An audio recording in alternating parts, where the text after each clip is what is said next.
Hi everyone, welcome back. Haven't made a vlog in a while, and that's probably just because I've been in bed a lot, but I'm actually doing better.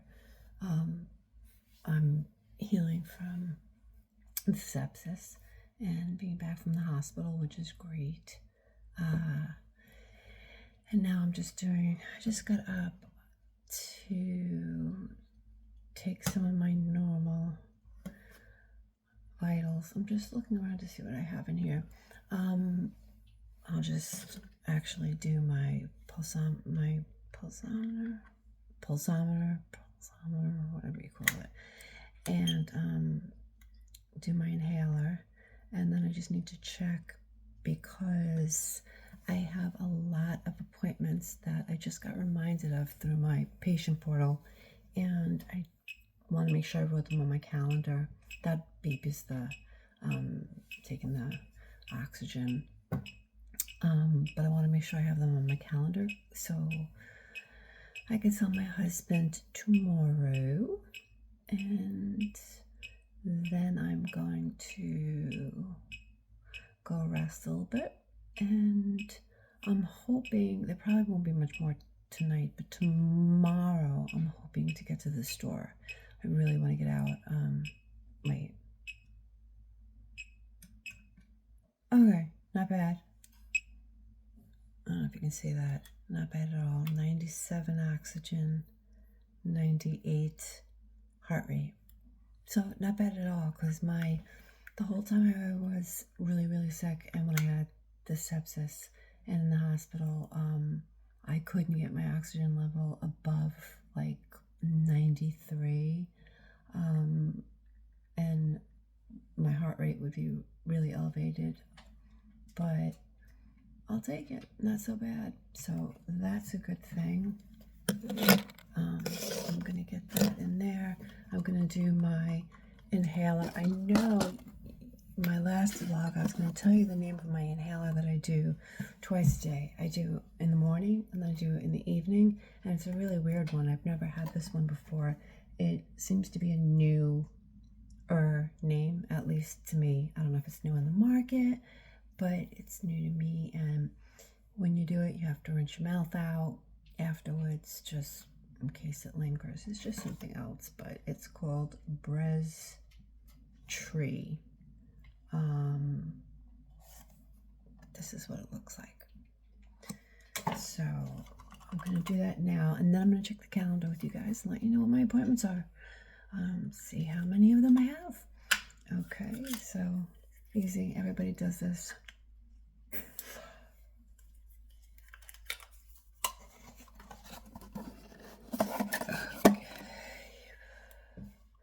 I'll rinse my mouth out in a minute, but I'll take you with me to the calendar first.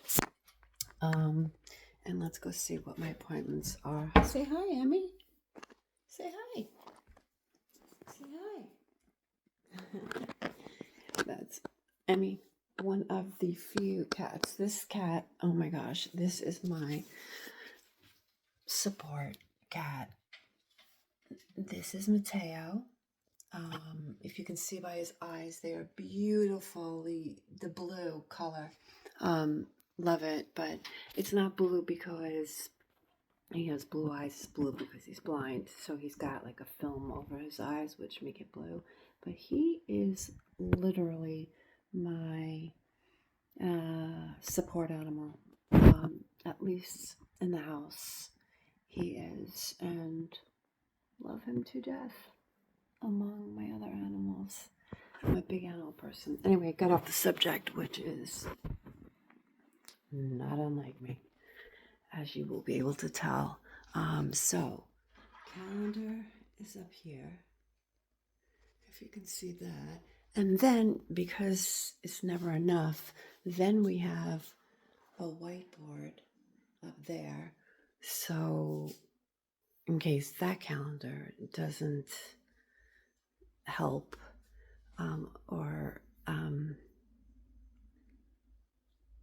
I'll get it. In case that calendar is something I forget to look at, or my phone calendar, each week we do the whiteboard, and it's a little more obvious that way. So I'm going to look up here, and I have a doctor visit tomorrow at 12. That is the psychologist for my anxiety. And then we go into February, and February is a killer as far as appointments go, because I try to space them out a little bit and do more like I'm sorry for the lighting too, not good, but I try and do like once a week, and try not to double up as much as I possibly can, just because it is it's a lot for my husband to have to come home from work. He's tired, and he works sanitation. He's out of the house by 3:30 a.m., which, for all of you out there that know, most of us all are still awake at 3:30, or waking up at 3:30 because we're uncomfortable, or in pain, or have insomnia, or blah, blah, blah. But he's leaving the house, go do sanitation, and he'll get home around noon, and then make something to eat for himself, take a real quick like half-hour nap, and then he's out again picking up stuff for me, because I hadn't been able to go out a lot since I got back from the hospital, but looks like I'm going to be. Between doctor's appointments and starting tomorrow, I'm gonna go on errands and take you with us, because I definitely feel like my legs need to get stronger,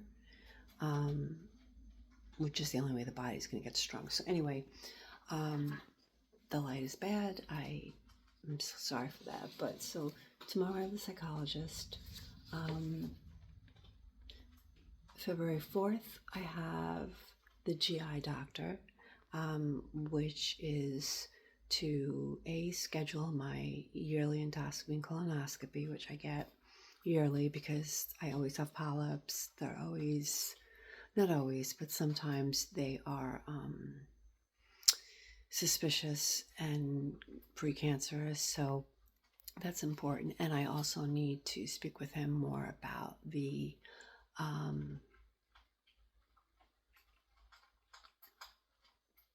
gastroparesis and the whole motility issue in general, and what I can do as far as food. So that's that. The week after that, February 11th, I have my regular GP, which is, unless I'm sick and I go to him, then I normally go to him every 3 months because of my hypothyroidism. They have to do the blood work for TSH, T3, T4, check those numbers, and my Synthroid, which is thyroid medicine. I'll take that forever. In case anybody doesn't know, when you have thyroid disease, you usually take it forever. It's a synthetic hormone, so I don't even consider it medicine, but it's a synthetic hormone. Usually you have to go up and down with the numbers, but that's what the blood work every 3 months forever is for, is so that you can see where your numbers are, your TSH, T3, T4, like I said. And hopefully they'll be stable, and I'll be able to stay on my stable dose, which is, I think, 175 micrograms, possibly. I don't know. The week after that, on the 19th, I have a new cardiology appointment because I was not happy with my old cardiologist. He was a family doctor, cardiologist, that a lot of my family used. Really, really, really sweet man, but he was kind of the type of doctor that took things very much for granted, brushed everything off the shoulder. You know, he was one of those, you're fine, don't worry about it, you're fine. I don't need to test for this, I don't need to test for that, you're fine. So I'm going to give it a try and at least go for a consultation with a new one. And that is the following week, February 19th. And then after that, I have the following week, I have an allergy appointment with an allergist immunologist, and that's regarding the mast cell. That's regarding the mast cell, which I'll include a clip right about here somewhere. And that will show you like what for me it shows up as mast cell. I just start to feel sick. My whole body, you get red rashes from everywhere. For me, my normal zones are my arms, my chest, my stomach, my back, and they're just all over, itchy as hell. And I just start to not feel well, and that can last most of the day. And that happens probably once a month for me. It's not food related. It is usually just, it just comes on. So I want to just see if there's anything different we can do with that. But I don't know about that. And then the week after that, I have my regular neurologist. I have two neurologists. One is my regular neurologist that I deal with my migraines, headaches, my orthostatic hypotension, which is when you sit down and stand up too fast, and you get dizzy and nauseous. So he handles those issues. And then my other neurologist is, I call him my brain surgeon. He is a brain surgeon. He's the one that handles my aneurysms and the frontal lobe issue, which is why I stop and have to think of things all the time. But I have two aneurysms. If I haven't mentioned before, they're unruptured. So every 6 months, forever, whatever forever may be, I go for an MRA/MRI to measure the size, make sure they're not growing too fast. I believe they say if they're slow growing, possibly it's like 1 centimeter a year, or it can go quicker, it can go slower. But every 6 months I do that, and then a week after I do that, I go into his office for the results. But first the tech does a ultrasound of my carotid arteries in my neck, because I also have some clogging, mild, of the carotid arteries in the neck leading up to the brain. But anyway, that's why I have two neurologists. But after that appointment, the next day, I'm going to the eye doctor, the ophthalmologist, regarding the visceral detachment that happened in my right eye. It's in a past video, and it seems like it happened in my left eye. So I want him to take a look at it, because even though this was taken care of on an emergent basis, I want him looking at that. And right now, that's it right now for what I have booked. And hopefully that is all that I'm going to need for a while. I'm trying to keep them spread apart unless something comes up. Hopefully it doesn't, and we'll see. Yeah, I think that's it. Okay, the next video I think is going to be a trip out. Yeah, I think definitely we need to get You and me and us. We need you and me. You and me. We need to get out and go somewhere.